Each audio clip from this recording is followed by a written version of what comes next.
شاء الله جميله ويعني فوق التوقعات، وكالعاده يعني زي ما راحت كان يعني على حسن سمعتكم واحترافيتكم، يعني حاجه ما شاء الله. ربنا يبارك في حضرتك يا دكتور. السلام عليكم ورحمه الله وبركاته. مهندس محمد ديجو، شركه ديزاين. احنا فين؟ احنا في زهراء مدينه نصر.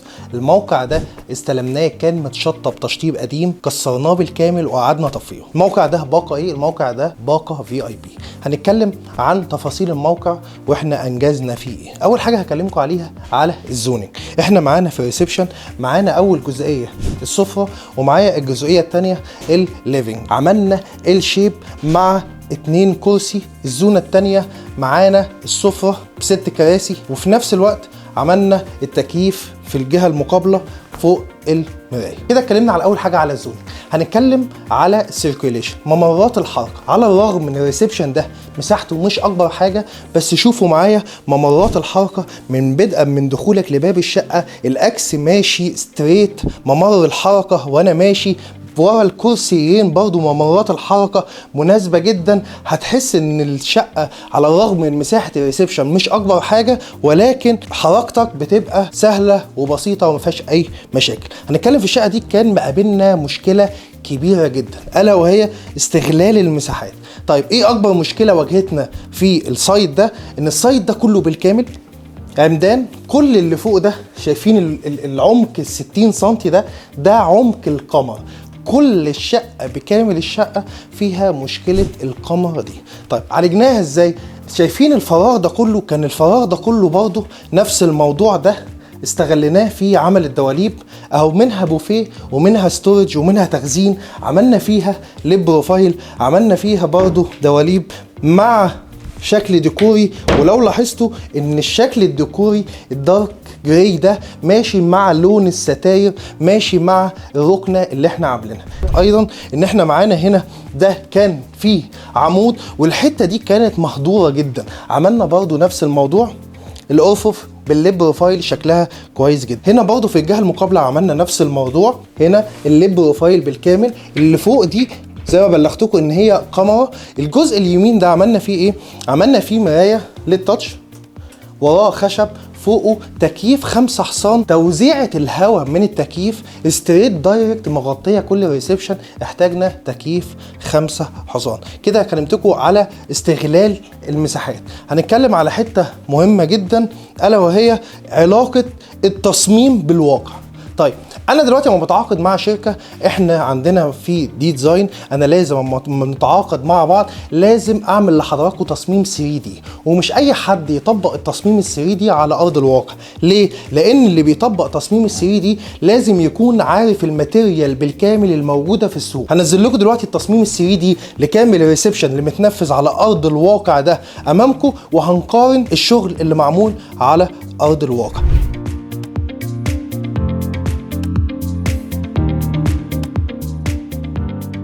خلصنا زوننج ريسبشن، نخش بعد كده على الكوريدور. الكوريدور جلدناه من الاول للاخر بالواح الخشب الطبيعي بالتكتشر الجراي اللي حضراتكم شايفينه. مفرغين CNC في النص، عاملين فراغات في تجاليد الخشب بالكامل. بالنسبه ده خشب طبيعي مش خشب صناعي او بديل خشب. على شمالنا عملنا البانوهات، حطينا فيه الاباليج، برضه حطينا نفس التكتشر الخشب الطبيعي رادد من هنا، بس ده عن طريق الاستربات. نخش بعد كده، نسينا نتكلم في حاجه مهمه جدا، ان اللي في الارضيه ده كله بالكامل بورسلين هندي مستورد. نخش بعد كده على المطبخ. دخلنا على جزئيه المطبخ واهم حاجه للمدام. طيب هنتكلم في ايه؟ اول حاجه هنتكلم على مثلث الحركه اللي لازم يكون متوفر في المطبخ. معايا اول حاجه الثلاجه، معايا هنا مباشرة الحوض، معايا البوتاجاز موجود. اصبح ان مثلث الحركة ست البيت اول لما دخلت من المطبخ خدت الاكل، حطت الاكل في الحوض، غسلته، خدت من الحوض حطته على البوتاجاز. اصبح ان السيركوليشن بتاعه المطبخ مش تعيق ست البيت في المشي. طب هنتكلم في تفصيله المطبخ كده. برضو المطبخ احنا اللي مصنعينه بالكامل، الاجهزه كل تفصيله في الشقه احنا اللي عاملينها العابين. معانا التلاجة اول حاجه اما تخشها على الشمال، ثم معانا بعد كده الديب فريزر. ستورج بالكامل فوق معموله بالازاز، جواها ليب بروفايل. كل اللي فوق ده معانا ستورج سوفت، واللي فوق برضه ستورج سوفت. نخش بعد كده على الميكرويف، كله بيلت ان. لو حضراتكم شايفين شكل الميكرويف برضو احنا مصنعينه، تشوفوا تلاقيه بيلت ان. كل المطبخ بالكامل استورج لحد السقف، كل المطبخ بالكامل استورج لحد السقف. حاجه مهمه ناخد بالنا منها واحنا بنصمم المطبخ، ان اماكن الاسبوتات السقف لازم تبعدها 80 سم من فوق عشان الوحدات بعد تصنيع المطبخ ما تخبطش فيها.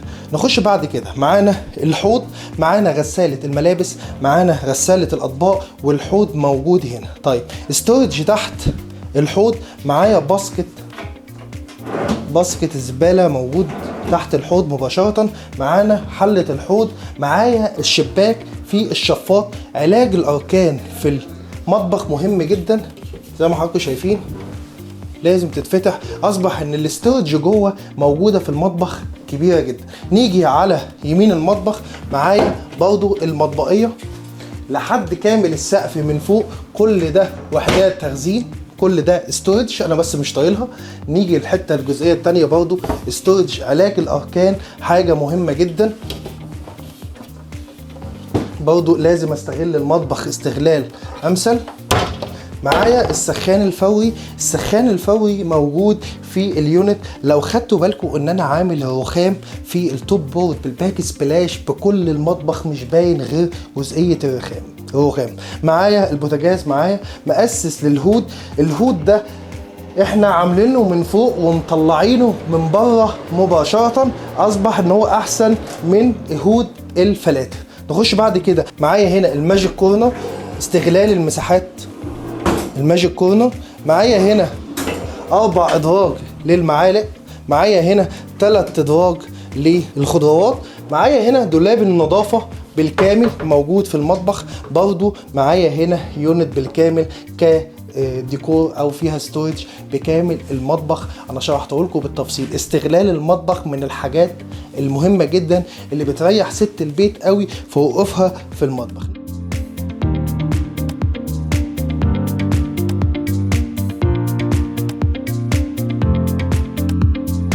نطلع بعد كده على الكوريدور. معانا من اول فتح باب الشقه، اولا باب الشقه ده باب تركي تصفيح كامل، برضه نفس لون الجراي مع اللون الاسود. فتحت باب الشقه امامي مباشره مرايه شكلها حلو للتاتش، على برضه نفس تكتشر الخشب الطبيعي اللي احنا مستخدمينه. ردينا بيه الناحيه الثانيه، هنا لوحه الكهرباء عملنا برضو شكل بنفس تكتشر الخشب الطبيعي. تفتح تلاقي اللوحه. برضو العلب بالكامل اللي احنا مستخدمينها نفس اللون الاسود مع اللون الابيض. الرخامه كان فيه هنا الكوريدور 2 ليفل.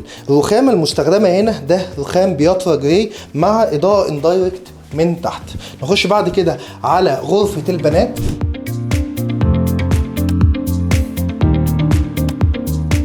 برضو استخدمنا المعابر هنا من البياترا جراي مع السلم فيها لون الجراي. طيب هنتكلم هنا في استغلال المساحات والمقارنه التصميم بالواقع. طيب هطلع لكم التصميم دلوقتي ثم نبص على الاوضه بالكامل.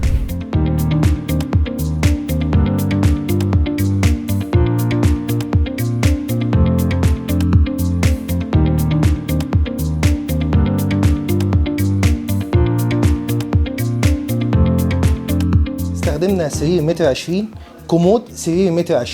طيب ايه اللي فوق السرير ده يا باشمهندس؟ كان معايا هنا فوق الكومود هنا معايا عمود.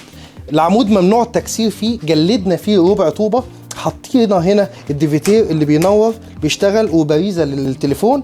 معايا هنا كان عمود بارز، استغلناه في ايه؟ سوينا مش بطوب، سويناه باستغلال مساحه زي ما حضراتكم شايفين كده اهو موجود فوق السريرين. شوفوا الالوان اللي موجوده هنا، لون الداستي بينك مع الجراي هنا في الفرش في الدولاب. طيب نخش بعد كده، معانا هنا التسريحه، اسسنا هنا لمكان التكييف، عملنا هنا منها ده دولابين، سوري مش تسريحه، دولابين للاولاد. نخش بعد كده على الدولاب. طيب الدولاب ده زي ما موجود في الريسبشن بالظبط، كل اللي فوق ده قمر.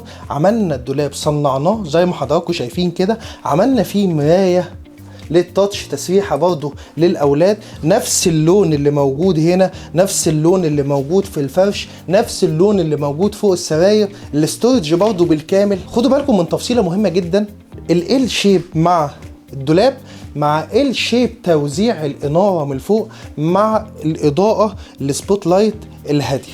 طيب دي بمناسبه غرفه البنات، كان العميل عاملها غرفة البنات، مبدل غرفة الماستر غرفة البنات وعامل لهم حمام خاص بيه. نخش على الحمام، عملنا باب منطبق احنا اللي مصنعينه برضو. اول حاجة هتيجي في وشنا حوض البورسلين اللي احنا مصنعينه من نفس درجة البورسلينة الموجودة في الحمام. معانا المراية الليد تاتش بشكل مناسب، تحتها وحدة تخزين زي ما حضراتكم شايفين، على يمينها الخوارنقات. طب احنا ليه عملنا الخوارنقات؟ كان نفس برضو مشكلة الكاميرا اللي موجودة، جلدنا الحمام وعملنا الخوارنقات بالكامل. فرش الحمام زي ما حضراتكم شايفين، انسب توزيع عليه انك تفرش بالطول، معاك حوض ثم قاعدة. القاعدة برضو هنا قاعدة مدفونة، خزان الدفن في الحيطة، استغلينا فوق حتة ان احنا الالموتال من بره كستورج، حطينا الشفاط. نخش بعد كده على الكابينة، نفس موضوع الالوان، اللون الاسود بالكابينة جرار، حطينا خلاط الدفن الثنائي، حطينا قطاسة فوق لونها فضي، حطينا الخوارنقات من جوه لاستغلال المساحات، فيها توصيلات الليد بروفايل، شكلها ديكوري حلو جدا. على الرغم من الحمام ان مساحته صغيره، ولكن فرشه وتوزيع الاضاءه اكثر من مصدر اضاءه في الحمام مديه شكل مريح جدا في الحمام. نخش بعد كده على الغرفه الرئيسيه. هنبص على الغرفه الرئيسيه بالكامل.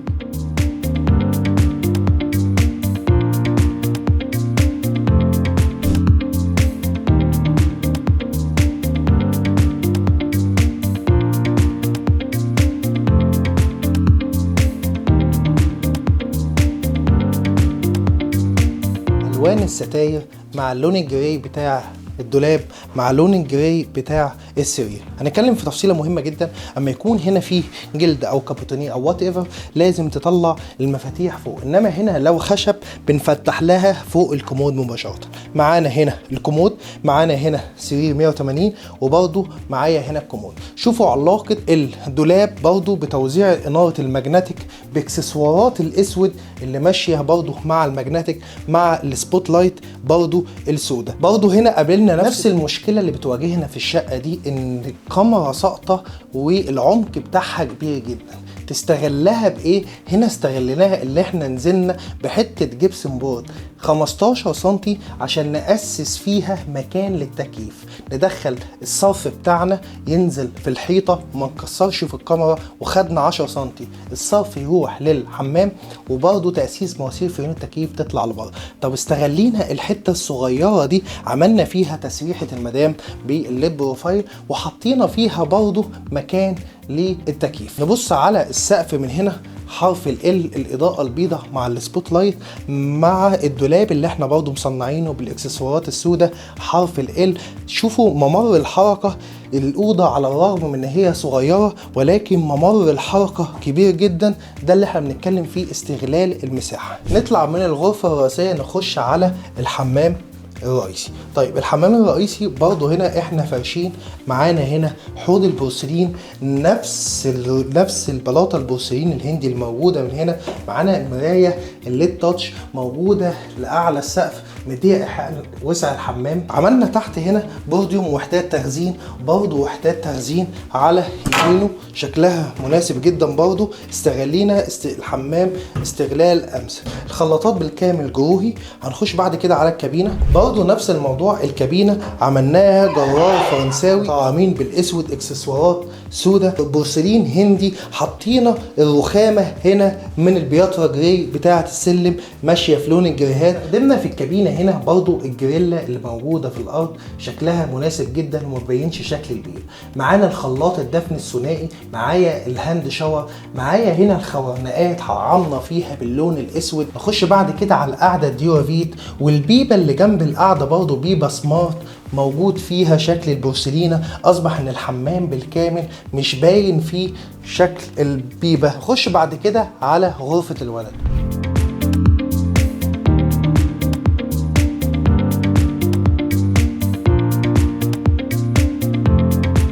برضو انا بقول لكم شوفوا التصميم المطابق للواقع.